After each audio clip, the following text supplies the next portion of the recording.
everyone, this is Sara Minges with Wonder Woman Rising, and yes, that is a cat behind me. That is my adorable baby girl, Honey. She's 9 months old. Her sister is actually lounging on the duvet or the ottoman right in front of the couch. But I wanted to take a moment this evening on Sunday. I have not prepared any script of anything that I'm going to talk about. But I just finished up a poetry reading where I was a featured poet for the event. And many of you who don't know me, I'm also a published poet.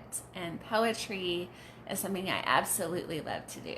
And as I was logged on to Zoom and participating in this reading from people from all over the country, including Toledo, Ohio, which is where I was supposed to be to perform to poetry, but unfortunately due to COVID-19, then I had to do that virtually. And a thought occurred to me about how important it is to do some deep breathing and how good that really feels, and that when we are stressed out and anxious or not living from our heart center, we oftentimes do really shallow breathing and not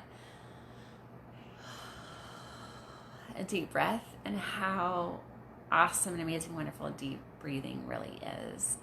How it does all sorts of really great things for us. It lets our lungs expand. And I remember a time when I didn't do much deep breathing at all. And that was the time when my mom passed away. So my story is that I was on my dream vacation in Italy. I had waited 20 years to get there.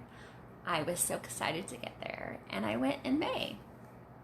So instead of seeing my mom right before I left for Mother's Day, I thought, well, I'll wait to go visit her when I get back.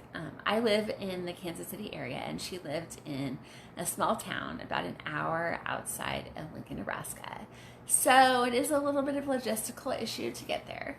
And I thought I would have all these wonderful, amazing stories when I got back to share with my mom. And so in the weeks leading up to my trip, my mom would send me emails such as the cities she would go visit if she were going to Italy, and how excited she was for this. When I was in college, I studied a semester of Italian on top of I initially had planned to live in Europe and study Romance languages in college and become an international interpreter. And then I fell in love with the study of psychology and why people do what they do.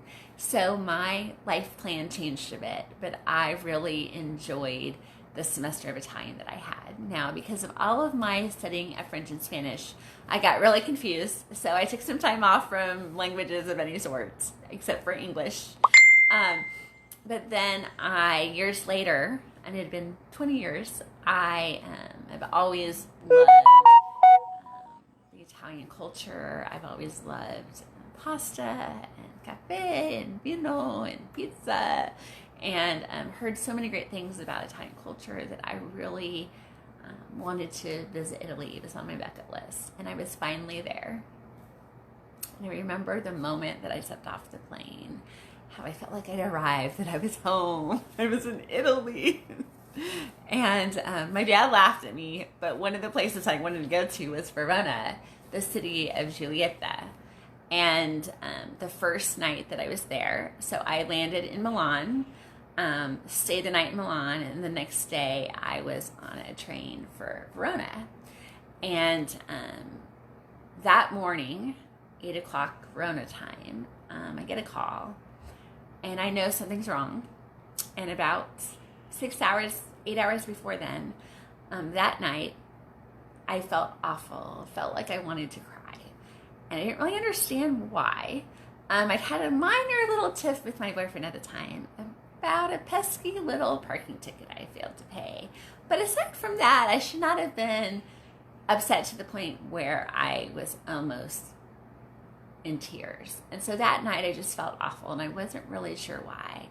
And I'm kind of an empath. When people die in my life that I feel really close to, I feel it long before I ever get a call. And that morning, 8 a.m. when I got the call, and I saw it was a 402 number, I knew something had happened to my mom without even picking up the phone.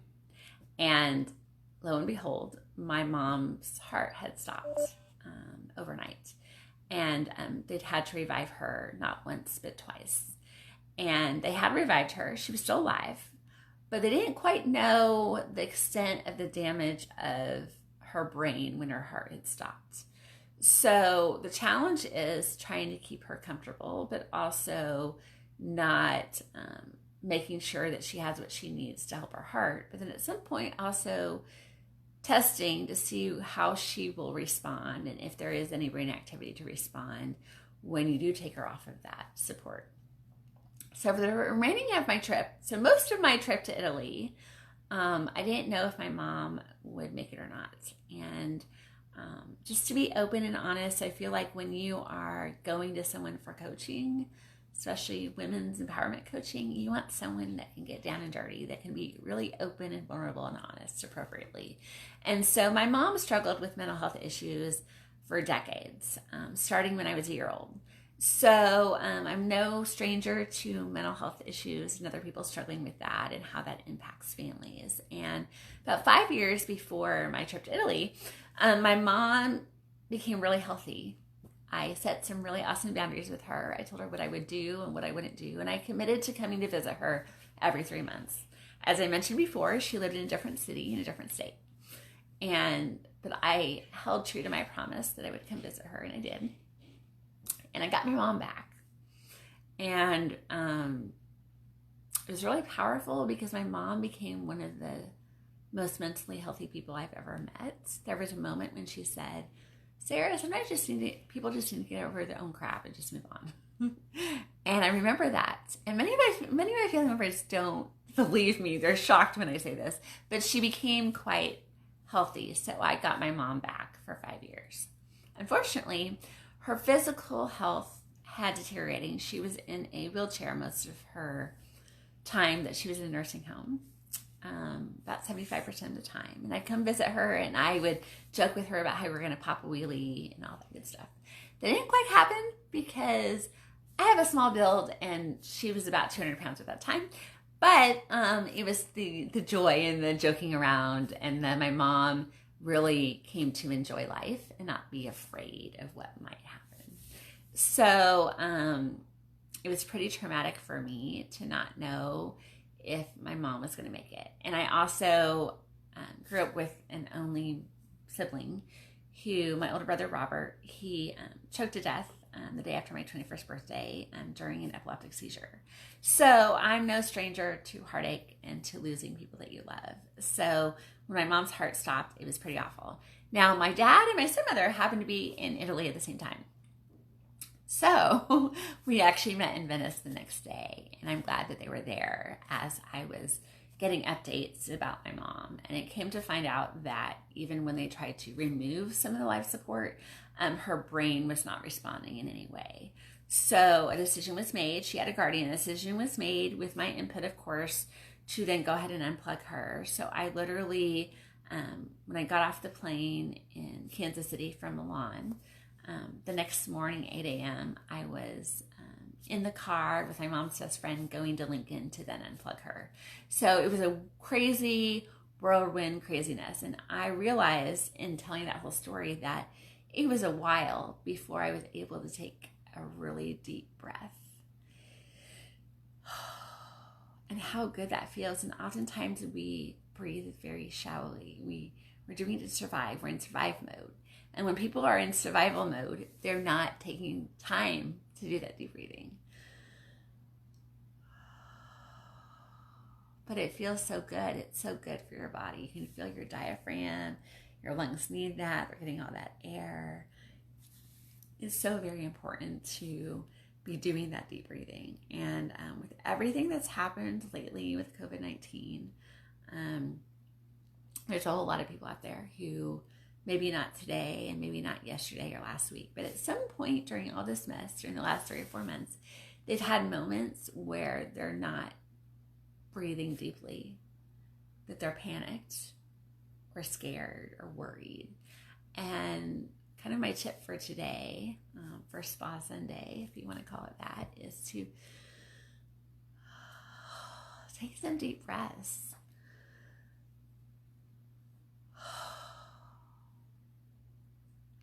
that life can get better. And one of the great things that happened out of my mom's death, and it took a while, she was also a poet. So when she died, I went through a period and phase where I thought I would never ever read poetry ever again, or write any poetry, or perform any poetry at all, because the thought of doing that without my mother being alive to see that, not gonna happen. Well, I lost that bet. My friends refused to let me stop because it took so long for me to find my poetic voice. And 3 months later, I had my first featured poetry event where I was paid for my very first featured poetry event, which, for those of you who don't understand the poetry world, it can be very, very hard to get paid to do poetry. Poetry oftentimes is seen as the bottom of the ladder, or especially when you write a book or anything like that that's poetry related. So it was a real honor for me that only 3 months after she was gone, I was able to do that. And I was terrified, scared, panicked, but I did it anyway, and discovered how much I just really love sharing many stories. And that's kind of what the poems I write are all about. And so I share this, and this is probably one of the most vulnerable, not just giving a tip and tool or resource, but really vulnerable video I've done for Wonder Woman Rising. And it's really about embracing who you are. And I feel like with COVID, people are doing Zoom meetings in their pajamas without makeup. Their hair isn't brushed, their teeth might not be brushed, and that's okay because no one can smell their breath.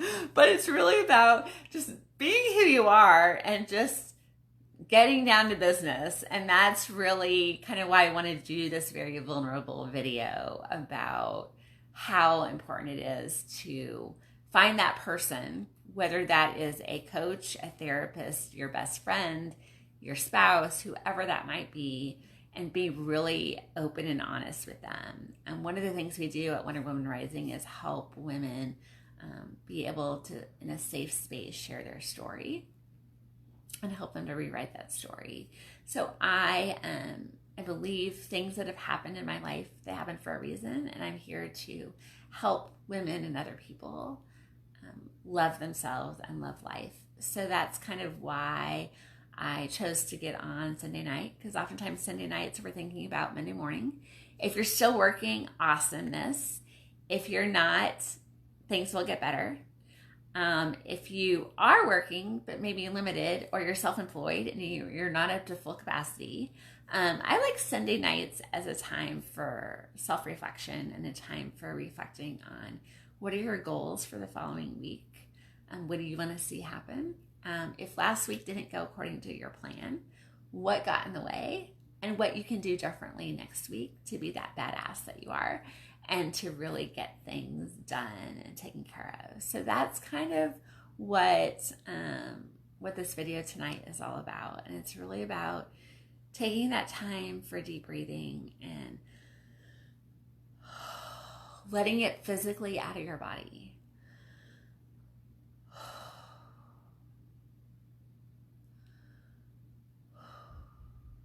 So next week I will be doing a barefoot toe meditation to help release some of that anxiety and negative energy and all of that stuff. So definitely stay tuned. If you have liked this video, feel free to like our page. We also have an Instagram page, so definitely look at that. Also, it'd be helpful if you wanted to write a little review, if you liked what you've seen on our Wonder Woman Rising Facebook page, or even going to Google and just searching for Wonder Woman Rising. I don't think we have any reviews on Google yet for Wonder Woman Rising. So if this has been helpful for you, it's always helpful for us. If not, there's no pressure. I really just wanted to hop on, be really authentic, and kind of share a little bit about me, so that way you don't feel like you're all alone or that you're the only one struggling, because you're not. There are lots and lots of people out there that have similar stories. So that's it for this evening. I hope you have a wonderful evening and an awesome, amazing week. Until next time, take care.